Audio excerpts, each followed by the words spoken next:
Bloomberg Audio Studios.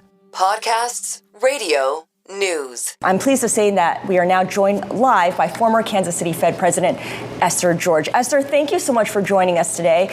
From where you sit as a former regional Fed president, do you see this as a legal dispute between President Trump and Lisa Cook, the private citizen who applied for mortgages before she was named to the Fed board? Or is this more a dispute between President Trump and the Federal Reserve as an institution? Yeah, well, good afternoon. I think clearly this is another step in an ongoing pressure and attack on the institution in terms of the authorities of the executive branch relative to the Federal Reserve.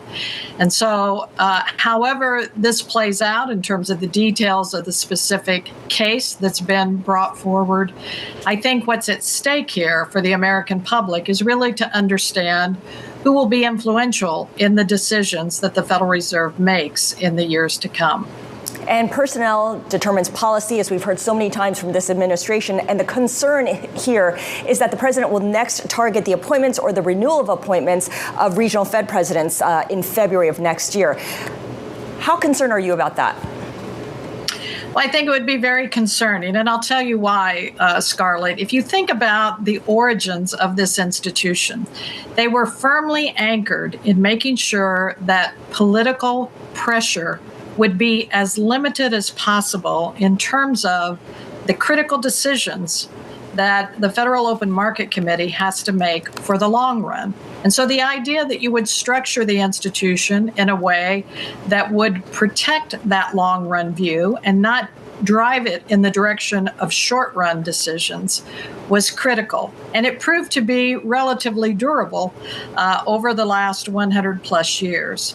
So that's what's at stake, I think, as we look at how this unfolds, is how will the decision-making process of this institution play out and really take a more long-term focus as opposed to shorter-term interest. And Esther, how much of a distraction is this for Fed officials? Again, we do have a closely watched Fed decision next month, given the back and forth with President Donald Trump.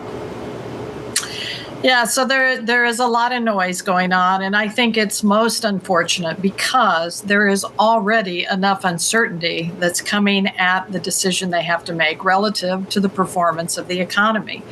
This is a time as the economy is showing shifts, whether it's from policy, whether it's from cyclical factors, that you really want the committee to be able to focus on the debates they will be having at their meeting in September.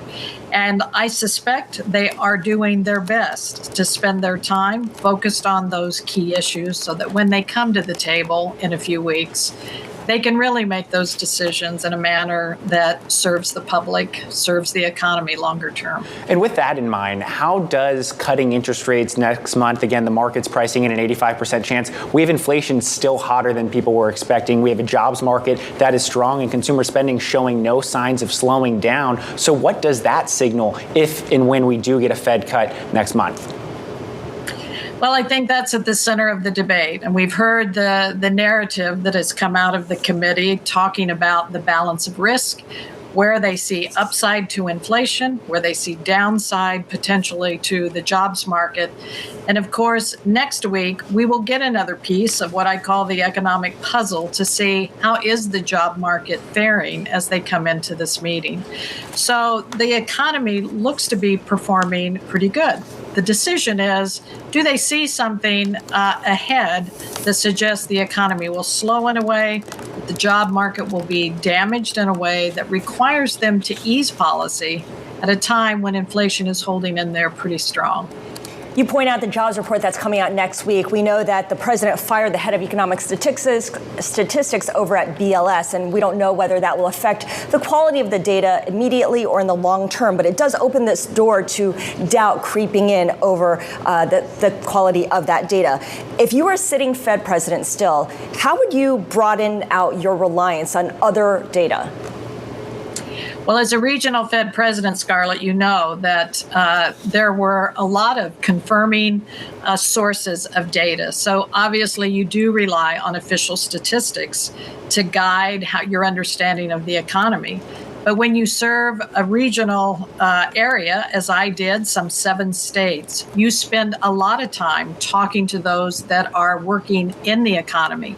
How are they making decisions 6 months ahead, 12 months ahead, which give you tremendous insights to things like hiring, to things like pricing for their products.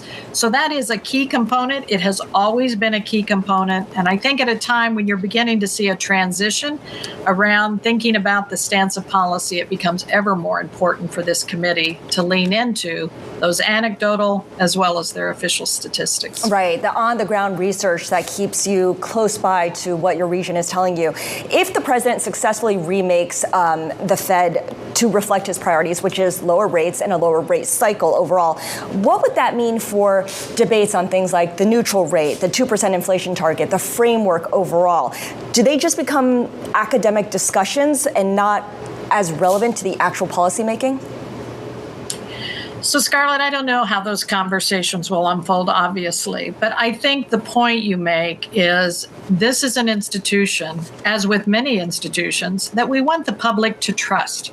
We want the public to believe that the decisions are made in the interest of long-run economic stability for this country, that growth can be promoted. And if people begin to see cracks in the ability to trust an institution making decisions on that basis, that can be problematic. So we will continue to hope that people that come into these roles will carry out that tradition, carry out that very important role of focusing on what serves the long-term interest of this country. Esther, we really appreciate your joining us today. Esther George is a former Kansas City Fed president. Thank you so much.